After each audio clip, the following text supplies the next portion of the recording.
졸지도 주무시지도 아니하며 우리를 붙드시고 지켜주신다고 말씀하여 주신 하나님 아버지, 연약하고 무지한 저희들을 위하여 끊임없이 그 생명의 말씀을, 약속의 말씀을 들려주시고 보게 하시고, 그 말씀 안에, 말씀의 역사 안에서 살아가게 하신 은혜를 오늘도 우리가 누리며 살아갈 때에 그 삶이 우리 힘으로 되어지는 삶이 아니라는 것을 고백할 수 있고, 그래서 어떠한 처지에서도 감사할 수 있는 우리가 될 수 있도록 우리를 붙들어 주시옵소서. 우리의 마음이 주님 아닌 다른 곳에 기울어지지 않고 빼앗기지 않고 오직 성령께서 우리를 주장하시는 그 하나님의 그 사랑과 은혜로 우리가 오늘을 살아갈 때에 우리가 살아가는 그 자체가 하나님께 찬송이 되는 놀라운 그 복된 삶을 우리 사랑하는 성도들 각자의 처지에서 그 삶을 살아낼 수 있고, 우리를 통해 우리를 향하신 하나님의 은혜가 나타나게끔 살아갈 수 있도록 하여 주시옵소서. 예수님의 이름으로 기도합니다. 아멘. 로마서 8장 35절에서 39절입니다.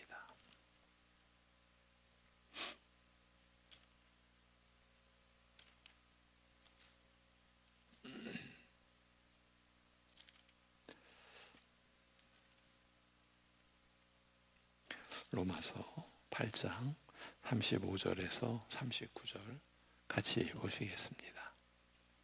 누가 우리를 그리스도의 사랑에서 끊으리요? 환난이나 공고나 박해나 기근이나 적신이나 위험이나 칼이랴. 기록된 바 우리가 종일 주를 위하여 죽임을 당하게 되며 도살당할 양같이 여김을 받았나이다 함과 같으니라. 그러나 이 모든 일에 우리를 사랑하시는 이로 말미암아 우리가 넉넉히 이기느니라.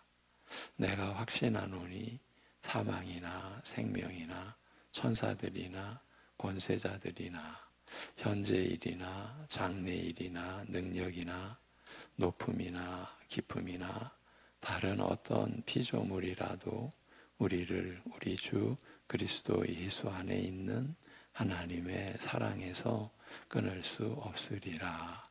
아멘.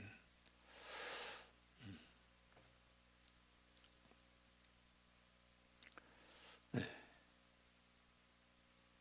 어제는 이 본문 앞에서 우리에게 주어진 말씀의 내용을 대략 돌아보았습니다.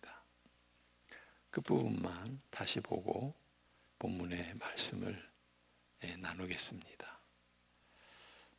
본문 앞에 33절, 34절을 보면 누가 하나님의 택하신 자들을 대적하여 고소하리요? 의롭다 하시는 이가 하나님이시니라. 정죄하는 자가 누구뇨? 죽으시고 더욱이 부활하신 이가 그리스도 예수시요. 그는 하나님 우편에 계시면서 우리를 위해 간구하신다고 말씀합니다. 그 뜻대로 택하시고 부르시고 의롭다 하신 분이 하나님이시니 누가 택하신 자, 이제 우리 신자죠. 누가 택하신 자를 대적하여 고소하겠느냐라고 묻습니다. 하나님께서 그 기뻐하시는 뜻대로 우리를 택하시고 부르시고 의롭다 하셨으니 누가 감히 하나님의 이런 뜻과 결정에 맞서겠는가, 맞설 수 있겠는가 라는 뜻입니다. 더욱이 그리스도께서 우리의 죄를 위하여 죽으시고 부활 승천하여 하나님 우편에서 우리를 변호하여 대언하시니 누가 우리를 정죄하겠느냐라고 묻습니다. 예수님께서 친히 죄인을 위하여 대신 죽음의 고난을 받으심으로써 하나님께서 죄인을 용서하시고 의롭다 하실 완벽한 근거를 마련하셨으니 누가 이 사실을 부정하고 우리 믿는 자를 정죄하겠느냐라는 뜻입니다. 정죄한다라는 것은 결국은 정죄받아 심판에 이른다라는 말 아닙니까? 누가 우리를 그렇게 정죄할 수 있겠느냐? 죄인의 죄를 친히 대신 지시고 죽임당하신 그리스도께서 부활 승천하여 하나님 우편에서 우리를 위하여 대언하시니, 변호하시니, 죄인을 위하여 친히 죽으신 그분이 죄인의 편에 서서 변호하시는 그 대언이 지금 우리를 위한 말씀이죠. 나를 위하여 친히 죽으신 그분이 죄인된 나의 편에 서서 변호하시는 그 대언이 얼마나 큰 권세가 있을 것이며 강력할 것인지 바로 그 점을 일깨워 준 말씀이었습니다. 나를 위해 친히 죽임 당하신 분으로서 내 편에 서서 나를 위해 변호하시는 예수님의 대언은 천지의 그 어떤 것보다 큰 권세가 있으며 힘이 있을 것입니다. 그렇지 않겠습니까? 내가 나의 피, 곧 나의 죽음으로 이 사람의 죄값을 치렀노라고 대언하시는 그 말씀 앞에서 하늘과 땅에 그 누구도 그 무엇도 입을 열어 반박하거나 이의를 제기하지 못할 것입니다. 그런 말씀에 이어서 오늘 본문 35절이 이어집니다. 누가 우리를 그리스도의 사랑에서 끊겠느냐? 환난이나 공경이나 핍박이나 굶주림이나 헐벗음이나 위험이나 칼이랴. 기록된 바 우리가 종일 주를 인하여 죽임을 당하며 도살할 양같이 여김을 받았나이다 함과 같으니라. 그러나 이 모든 일에서 우리를 사랑하신 자로 말미암아 이기고 남는이라고 합니다. 하나님께서 연약한 우리를 위하시는 그 모든 일에서 무엇보다 우리를 위해 아들을 내주신 일에서 우리의 구원에 흔들리지 않는 확고한 토대와 근거를 찾았으며 우리를 위해 죽으시고 부활 승천하신 그리스도께서 아버지 우편에서 우리를 위해 변호하시는 그 대언에서 그 어떤 것에서도 찾을 수 없는 큰 권세와 강력한 능력으로 우리의 구원을 지탱하는 근거를 찾았습니다만 오늘 본문 말씀은 이런 모든 일들을 통하여 확보되는 구원의 안전성을 그리스도의 사랑에서 끊을 수 없다는 그 사실로 이제 마무리하고자 합니다. 하나님께서 우리를 위해서 행하시는 모든 것을 통하여 확보되는 그 구원의 그 안전성, 그것을 그리스도의 사랑에서 끊을 수 없다. 우리의 죄값을 대신하고자 죽임 당하셨으며 부활 승천하여 자기 몸을 제물로 삼아 완전한 제사를 드리신 대제사장으로 하나님 우편에 계시면서 친히 흘리신 피로 죄인의 편에서 변호하시는 그리스도의 사랑이 참으로 지극함을 방금 말하였습니다만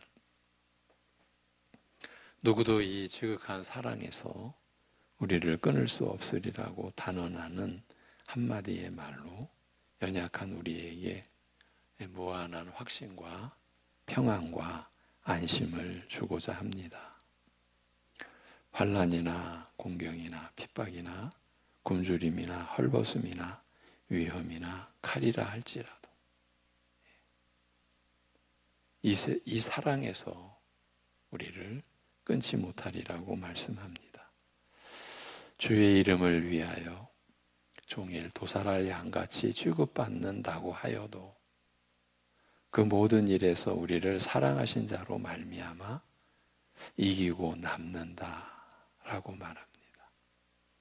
그러니까 우리가 그렇게 보호받고 그렇게 보호하시는 우리를 사랑하시는 그런 상황에서도 놀랍게도 주를 위하여 종일 도살할 양같이 취급을 받는 지금 그런 상황이 얼마든지 또 우리에게 나타날 수 있다라는 그 점이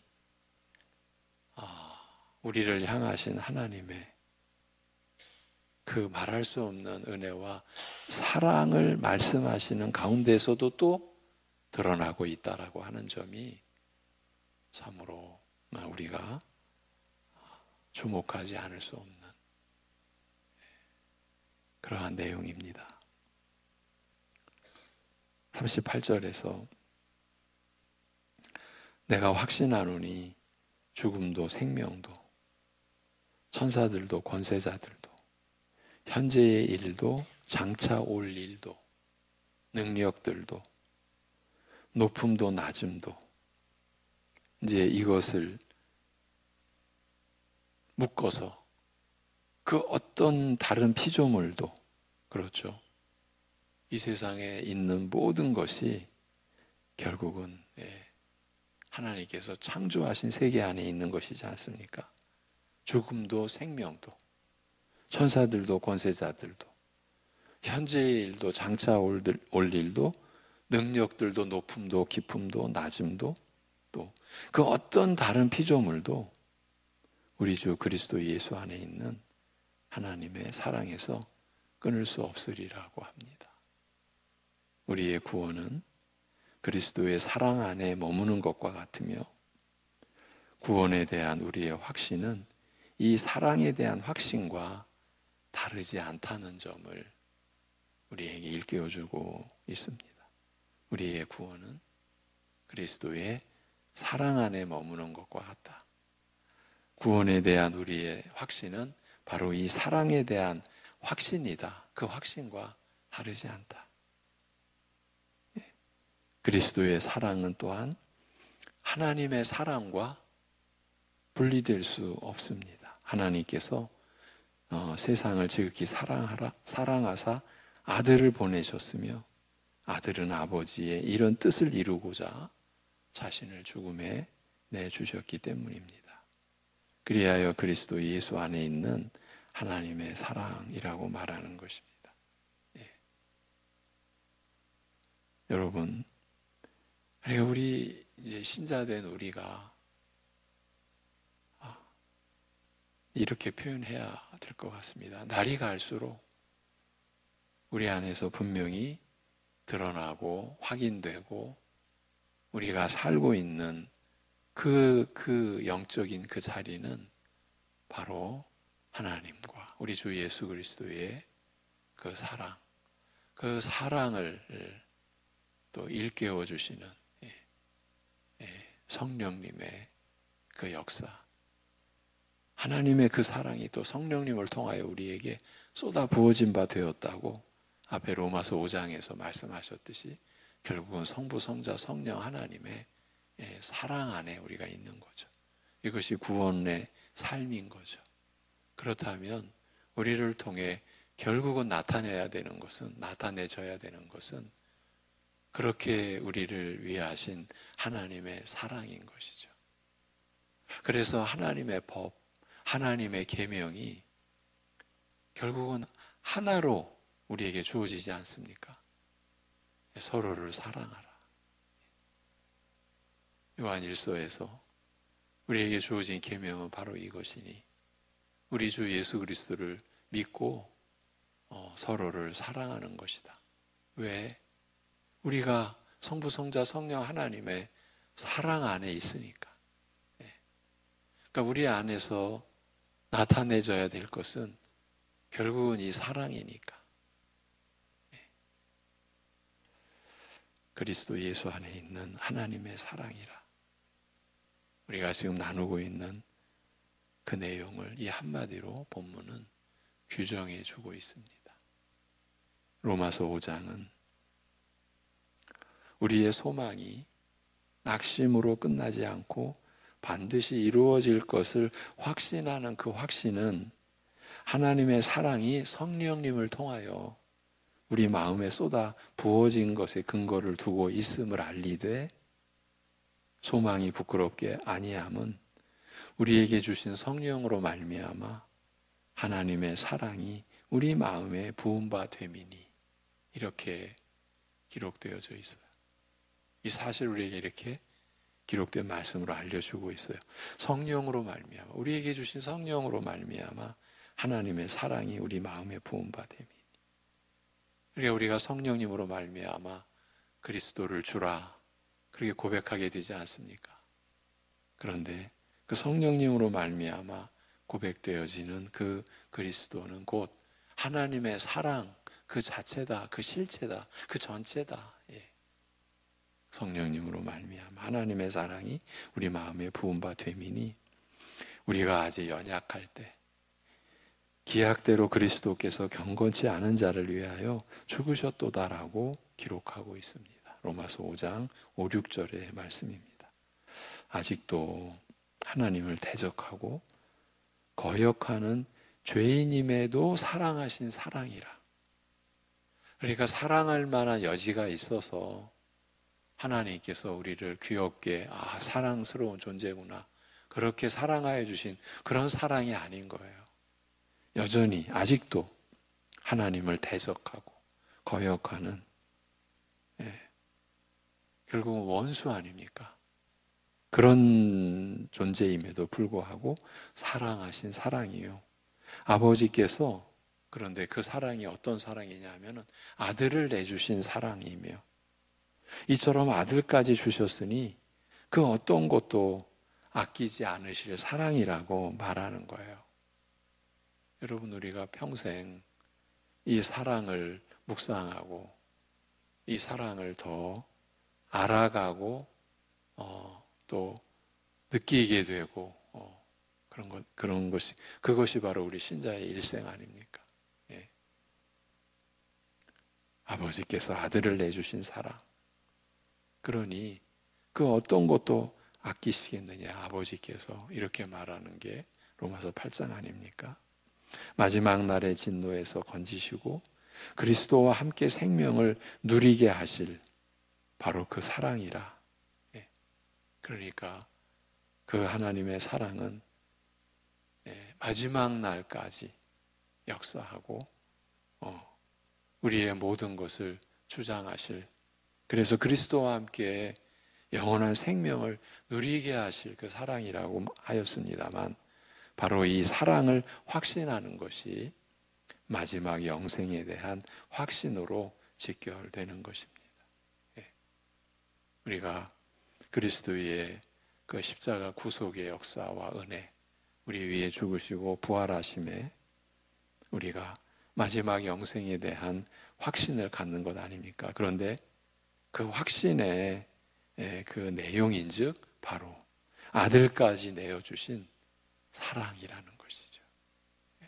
그 사랑이, 그 사랑을 확신하는 것이 결국은 마지막 영생에 대한 확신으로 직결된다라는 것이에요.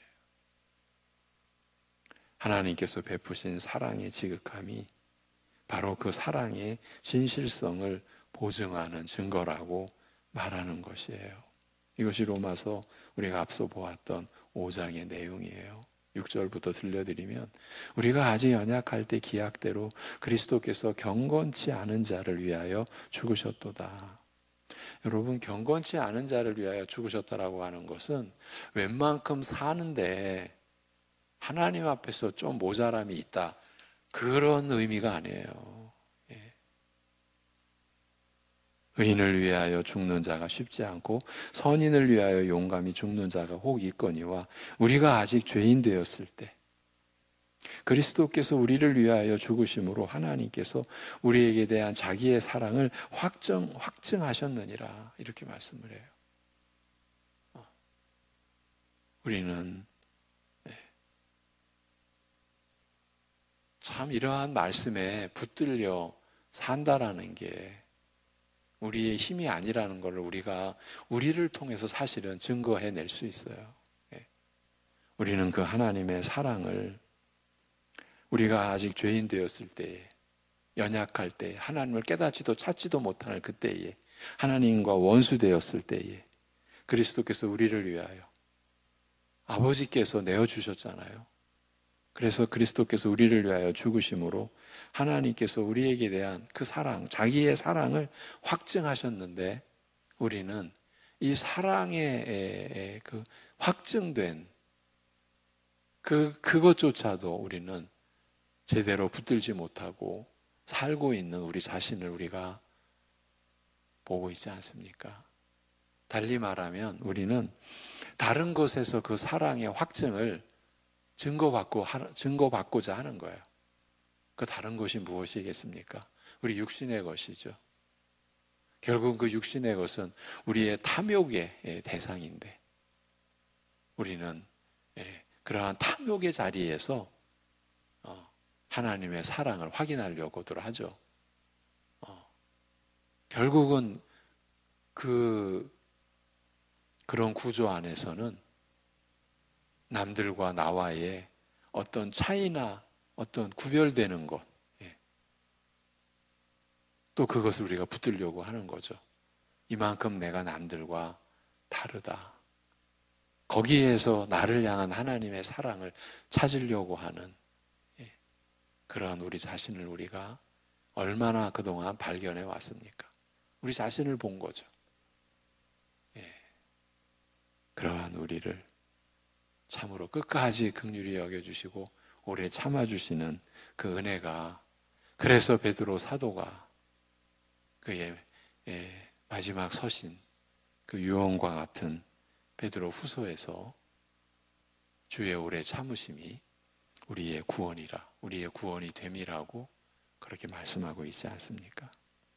그렇게 우리가 죄인 되었을 때에 그리스도께서 우리를 위하여 죽으심으로 하나님께서 우리에게 대한 자기의 사랑을 확증하셨느니라. 그러면 이제 우리가 그 피를 인하여 의롭다 하심을 얻은즉 더욱 그로 말미암아 진노하심에서 구원을 얻을 것이니, 10절에 곧 우리가 원수 되었을 때 그 아들의 죽으심으로 말미암아 하나님으로 더불어 화목되었은즉, 우리가 하나님과 원수 되었는데 우리로서는 이 원수된 관계를 어떻게 해소하거나 풀어내거나 하는 그 어떠한 역할도 할 수도 없고 있을 수도 없고 또 하고자 하는 의지도 뜻도 없고 그냥 여전히 우리는 원수일 뿐인데, 하나님께서는 자기 아들의 죽으심으로 말미암아 하나님으로 더불어 화목하게 하셔서, 그래서 화목된 자로서는 더욱 그의 사심을, 그의 살아나심을 인하여 구원을 얻을 것이니라고 말씀을 하는 거예요. 이 로마서 5장 6절에서 10절의 내용입니다.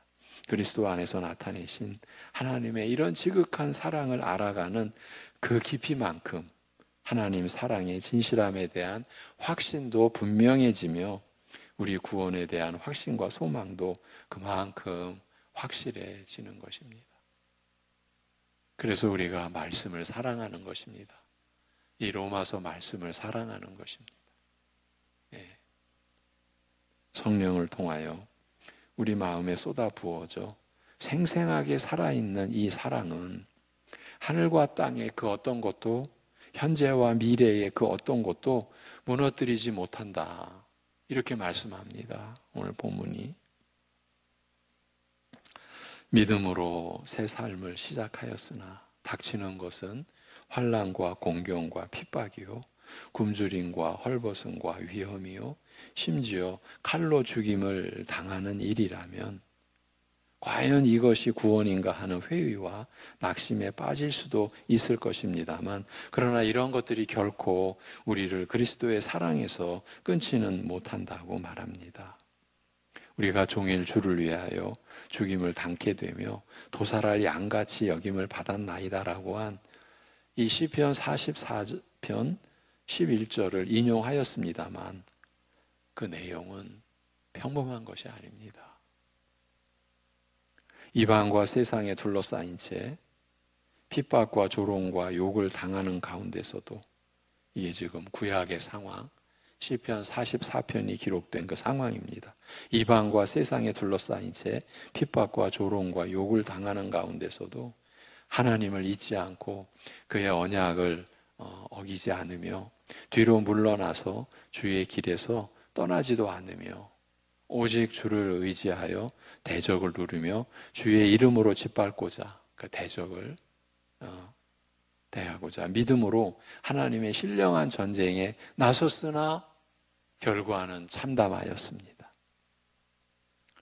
시편 44편에서 드러난 그 당시의 상황입니다. 그런 핍박과 조롱과 욕 가운데서도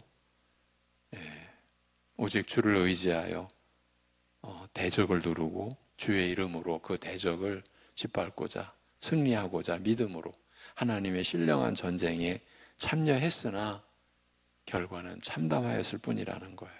대적에게 수치와 욕을 당하도록 버려두시고 주를 위하여 싸우고자 나선 군대와 함께 나아가지 않으시는 기막힌 일을 당하였기 때문입니다. 하나님 아버지, 우리가 하나님과 함께 나서겠습니다.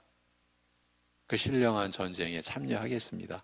그렇게 해서 나섰는데 주를 위하여 싸우고자 나선 군대와 함께 하나님께서 나아가지 않으시는 기막힌 일을 당하고 말았다라는 거예요.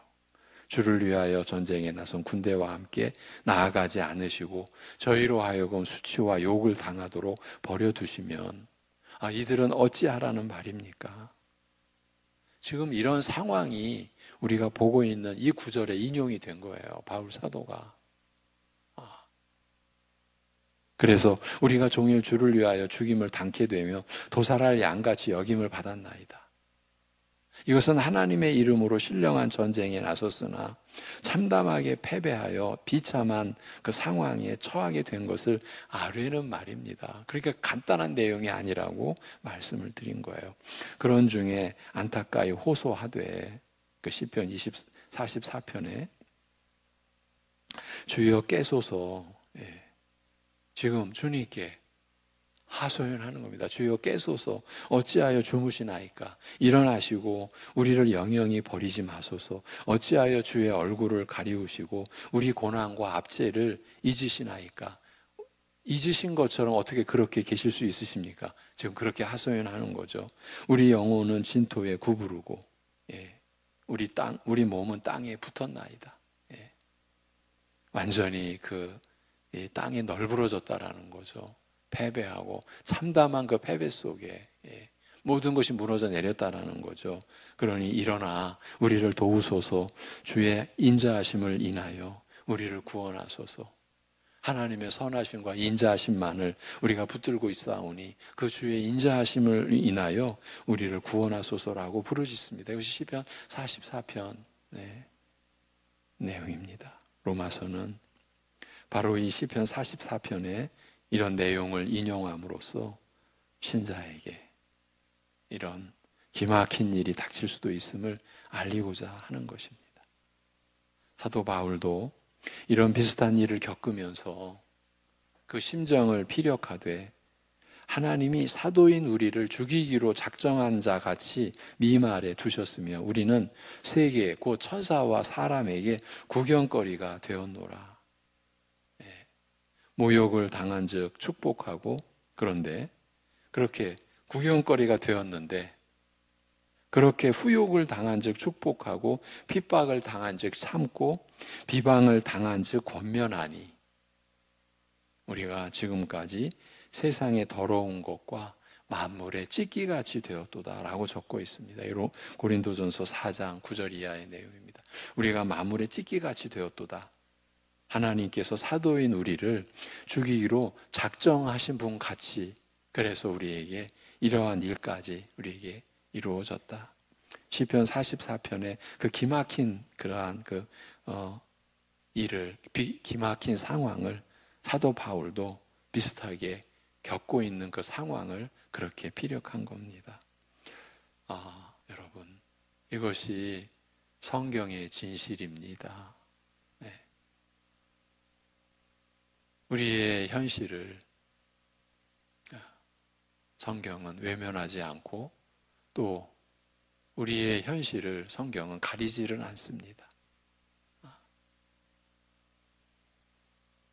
하나님을 위하여 나섰다가 하나님으로부터 외면당하고 버림당한 듯한 일을 만났으니 더 이상 믿음으로 자신을 지탱할 수 없어 주저앉는 것 외에 다른 길이 없을 것 같음에도 지금 시편 44편의 상황이나 고린도전서에서 바울 사도 일행이 겪고 있는 그런 상황, 하나님을 위하여 나섰다가 하나님으로부터 외면당하고 버림당한 듯한 그런 일을 만났으니 더 이상 믿음으로 자신을 지탱할 수 없어 주저앉는 것 외에 다른 길이 없을 것 같음에도 그럼에도 그리스도 안에서 베푸신 하나님의 사랑은 이런 일조차 넉넉히 이기게 한다고 말하는 것이에요.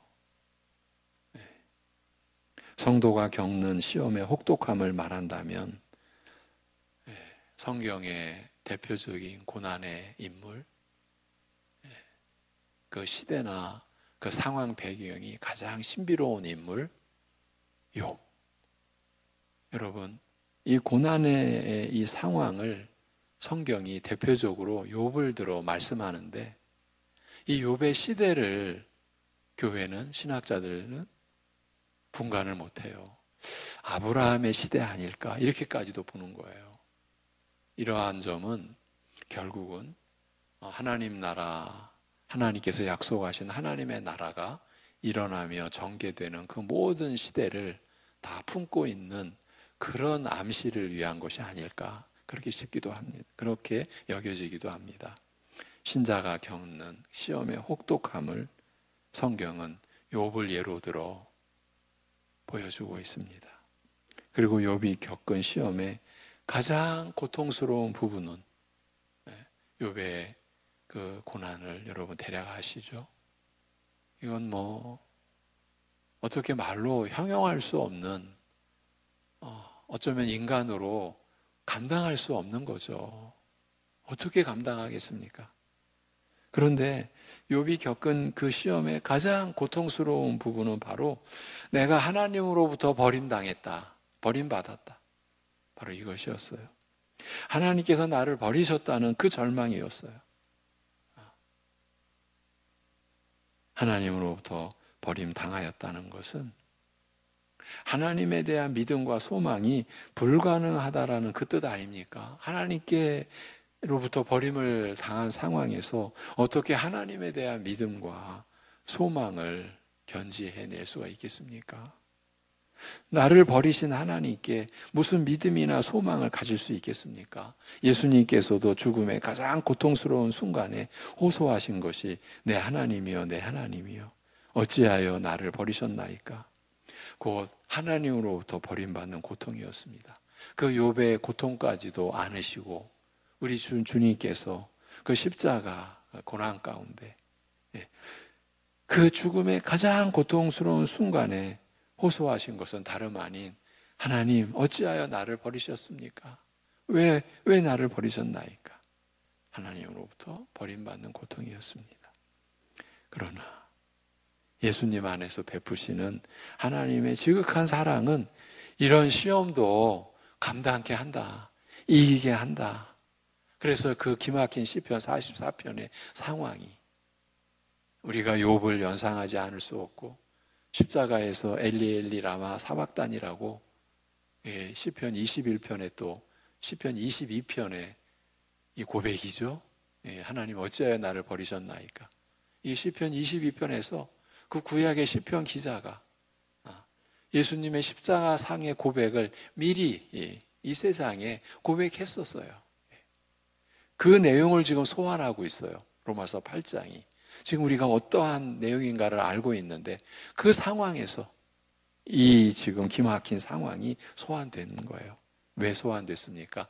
그런 상황까지도 예수님 안에서 베푸시는 하나님의 지극한 사랑은 그런 시험도 이기게 한다라고 말합니다.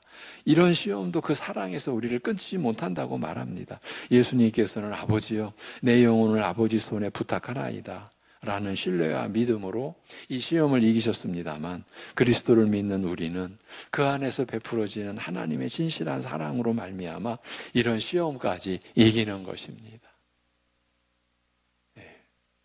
이러한 육신의 삶에서 주어진 그러한 시험을 끝내 이겨내지 못하고 쓰러져가는 우리 자신, 우리 가족, 이웃들, 우리가 지금까지도 우리가 보아왔고 경험해왔고 앞으로도 그럴 것입니다. 그러기에 이 말씀이 우리에게 그야말로 생명입니다. 소망입니다. 내가 확신하노니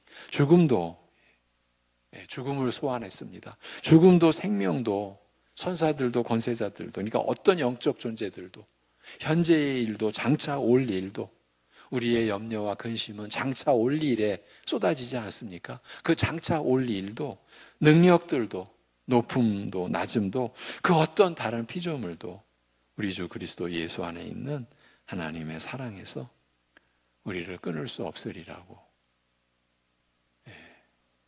로마서 8장에 이 위대한 말씀이 이렇게 마무리되어지는 것입니다. 이것이 우리를 향하신 하나님의 마음이시고 하나님의 사랑이 아니고 무엇이겠습니까? 기도하겠습니다. 하나님 아버지, 우리에게 이 말씀이 주어졌다는 것, 하나님의 약속이 우리에게 이렇게 임했다는 것, 하나님께서 그 말씀하신 대로, 약속하신 대로 우리를 위하시고 우리를 사랑하신다라고 하는 이 하나님의 은혜가 우리 교회를, 교회에 지체된 사랑하는 성도들의 가정과 그 한 심령 한 심령을, 사랑하는 우리 이 새벽 예배 가족들 그 심령을 채우고 또 채우고 넘치도록 풍성히 또 온전히 깊이 채우시고, 그렇게 우리를 사랑하시는 것을 고백하게 되니 이 은혜를 우리가 어떻게 하나님 앞에 감사드려야 하며 어떻게 우리가 참으로 이 은혜 앞에 서야 할지를 알 수 없는 우리를 고백합니다. 아버지 하나님, 사랑하는 성도들이 바로 이러한 말씀에 붙들려 살아가게 하여 주옵소서. 그래서 우리가 살아가는 자체가 예수는 그리스도시라고, 하나님의 독생자 아들 예수님은 바로 우리의 메시아이시라고, 아버지의 뜻을 따라 우리 위해 죽으시고 다시 살아나셔서 우리의 죄사함을 이루시고 우리를 온전히 의롭다 여길 수 있는 완전한 바탕과 근거를 마련해 주시고, 그 하나님의 사랑에 우리가 믿음과 사랑으로 반응하며 살아가도록 하게 하신, 그리고 그 사실을 성령님으로 말미암아 우리에게 일깨워 주시는 이러한 말씀에 붙들릴 수 있는 영혼과 심령이 되고, 그래서 연약한 가운데서도 우리의 삶이 바로 그 사랑을 우리의 인생의 향기로 나타내고, 우리가 이 세상에 전하는 편지라고 했을 때 우리의 편지의 내용은 다름 아닌 그 사랑의 내용인 것을, 그리스도의 십자가 구속의 사랑이라는 것을, 아들을 그렇게 내주신 아버지 하나님의 사랑이시라는 것을, 성령께서 우리 안에 임하신 것이 바로 그 사랑을 물붓듯이 쏟아 부어주시기 위한 하나님의 역사라는 것을 우리가 증거해내고 나타낼 수 있는 우리의 생애가 되게 하여 주시옵소서. 아버지 하나님, 욥의 고난도 그 사랑을 외면할 수 없고, 시편 44편에서 성도가 겪은 그 기막힌 고난과 그 실패와 패배와 파멸과 같은 그러한 고난도 그 사랑을 이겨낼 수 없고, 그 사랑에서, 그리스도 안에 있는 하나님의 사랑에서 우리를 끊어낼 수 없음을 나타낼 수 있는 우리 사랑하는 성도들의 삶이 되게 인도하여 주실 것을 믿사올 때에 우리 주 예수 그리스도의 이름으로 기도하옵나이다. 아멘.